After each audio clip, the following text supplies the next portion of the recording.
High, আমি মলয়। মধ্য হাওড়ায় আমার বাড়ি। আমাদের ট্যারিস গার্ডেনে কিছু সবজি গাছ, কিছু ফুল গাছ বসানো হয়েছে।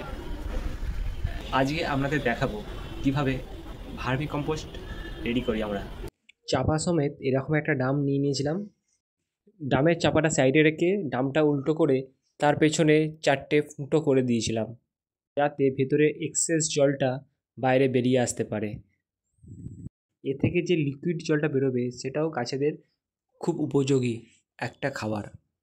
ব্রাউন কালারের যে কোনো পেপার, পিচবোর্ড, গাছের শুকনো পাতা, প্লাস্টিক ছাড়া যে কোনো জিনিস যেগুলো গলে মাটির সাথে মিশে যায়, প্রথমে ফুটোগুলোর ওপরে ব্রাউন পেপার দিয়ে তার ওপরে কিচেন ওয়েস্টেজগুলো দিয়ে দিতে হবে। দুধ চিনি ছাড়া চায়ের পাতাও দিতে পারেন, তাতে ফুল গাছ ভালো হয়। দই বসাতে গেলে যেমন সেই পাত্রে সামান্য দই দিতে হয়, তেমনই এই গামলাতেও কিছুটা পরিমাণ ভার্মি কম্পোস্ট দিতে হবে। না ফাঙ্গাস হয়, সেই কারণে সামান্য পরিমাণ ফাঙ্গিসাইড দিতে হবে।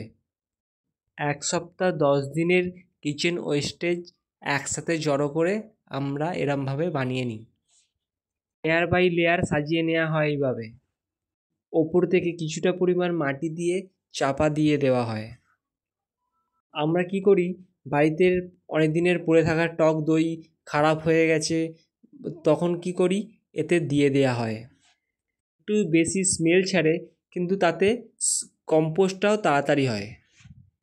সাদা সাদা পোকাও দেখা যায়, এতে ভয় পাওয়ার কিছু নেই। এরা ভার্মি কম্পোস্ট করতে সাহায্য করে। এখন বর্ষাকাল বলে একটু ভিজে ভিজে ভাব আছে। যখন হালকা শুকনো শুকনো হয়ে যাবে, আবার একটু জল দিয়ে দিতে হবে। এইভাবে সপ্তাহে 2বার ওপর নিচে করে ঘেঁটে দিতে হবে। এই ডাম্বুলটা চাপা দিয়ে একটা প্লাস্টিকের বালতির ওপর রেখে দিতে হবে, যাতে এক্সেস জলটা এতেই পড়ে। এই জলটা আবার গাছেতে ইউজ করা যাবে।